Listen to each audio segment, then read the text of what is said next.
So today we got a brand new Final Fantasy VII Rebirth interview, and I think it talks about some stuff that is really interesting with regards to some of the changes going forward. And you're going to want to hit that subscribe button because if you love everything Final Fantasy VII, Final Fantasy in general, and just general JRPGs and RPGs, this is the place to get your news. Now, one of the first things I found really interesting about this interview is this statement here where they're talking about if they wanted to tell this remake as a one-for-one, or if they wanted to do something a bit more subversive and also reinvent the combat and do a number of other things in order to make this game feel more modern. And this essentially discusses how they arrived where they got to with remake and the current balance that they have between changes and new things. With him saying, quote, "To answer your question of whether we plan to do this shot by shot or change elements early on, between Kitase-san and Nomura-san and Nojima-san, they were discussing the worldview and concepts that we wanted to approach for this title, and we were saying no, retelling the original story, shot by shot with high quality graphics, isn't going to deliver what players of today are expecting with the remake series, and we believe that players just wanted this new experience, of course, keeping in touch with elements that they love within Final Fantasy VII, and we felt that in doing so, the IP can continue to shine and thrive and be much loved for the next 20 years, and so from early on, that was the approach we wanted to take." Now, honestly, I really do think if they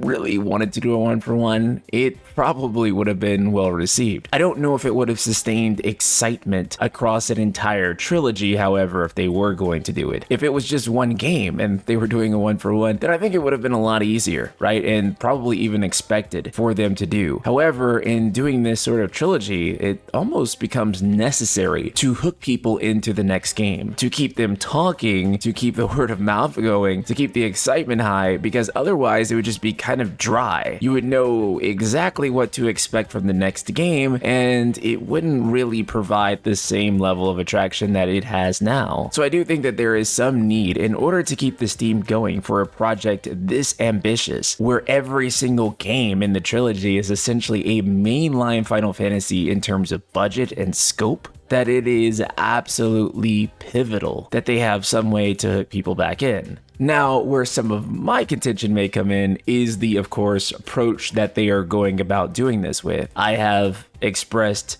those disagreements before many times, so I won't reiterate them, but to quickly recap, Arbiter's Zack, that's where a lot of this stuff for me becomes a little contentious about how to do it. He talks a little bit more about it here. From a creator perspective, there are two main ways in which we can accomplish this, providing players with this new experience within Final Fantasy VII Rebirth. One was how we wanted to show more of what was originally the creator's intent within the original game, but perhaps we weren't able to show completely because of the technology at the time. And one example I wanted to give is, you may have seen in the demo with the Nibelheim flashback for Cloud, there's a scene where he acts very kind of unlike himself, almost like and speaks in such a way that is reminiscent of Zack. And that is what the creators intended for the original as well, but perhaps that's something that players didn't actually catch on or realize at the time. But this time, we're finally able to show that in detail and expression as well as voice. And you know, this is also too one of the things that is also kind of important to note. What do people even mean by one-to-one to some degree? As I think that by recreating this game in these high fidelity graphics would almost necessitate it being different from the original. Just having voice acting and facial expressions actually changes a lot for a heavily text-based game. So there's always going to be some difference in interpretation. That said, in terms of the characters and characterization, I don't think that anyone's really making an argument there that they aren't doing a fantastic job. But here's where they get into some of the really interesting stuff in this interview. When we start talking about playable character, and most notably, Zack Fair, who is indeed alive. In which timeline might be the question, and how and when that timeline is going to intersect with the main timeline. However, it does seem inevitable.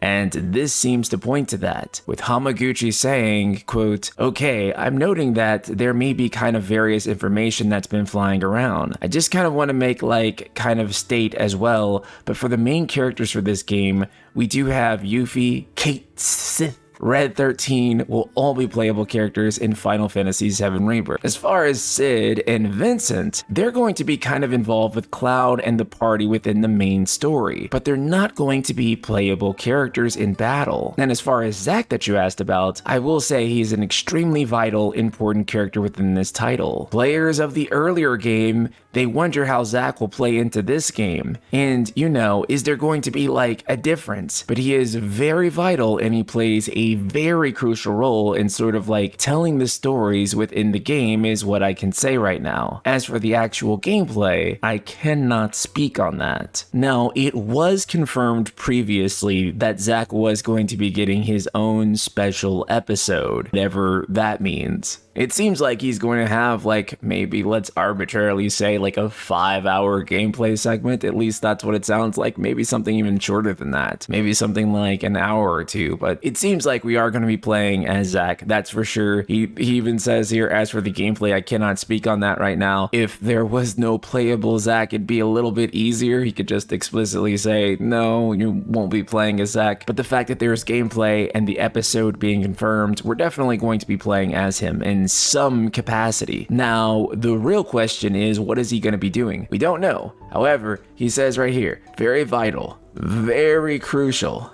and very much emphasizes that Zack plays an incredibly important role within Final Fantasy VII Rebirth.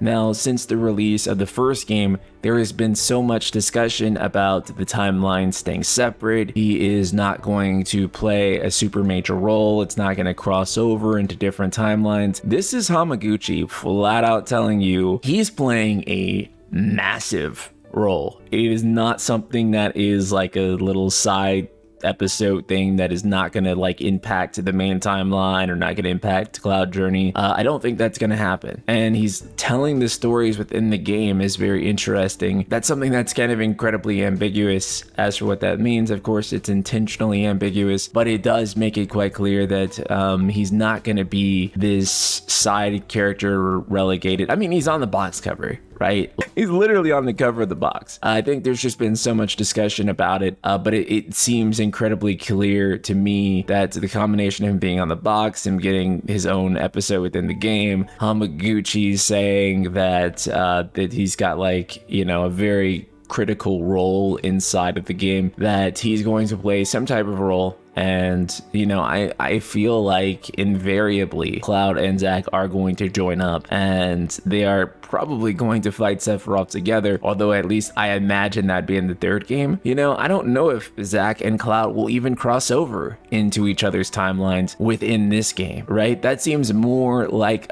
a third game thing to me, or something teased at the end of this game, right? Because you don't want to just give all the mystery away right at once. You want to kind of drag it out, give the players something to keep coming back to and to really hook them in. And quite honestly, that is one way to do it. Having them speculate on what's going to happen next. And they already kind of got this set up. They're kind of teasing that the game will end up on a cliffhanger. I think if I were to put it simply, it's looking pretty Evangelion to me, where the first Ava rebuild film was pretty faithful. Sure, there was a deviation here or there, but for the most part, it was 90% the same. And people thought that the next subsequent movies would be the same. Yeah, it's mostly the same thing with a deviation here or there, maybe a new character or a couple of things that expand the universe. And by the time they got to the end, things had deviated quite far from where the original story was, onto entirely different plot points that never happened, with the finale that differed quite greatly from the original. And I think that's what's happening here. A lot of the conjecture that I hear is kind of like,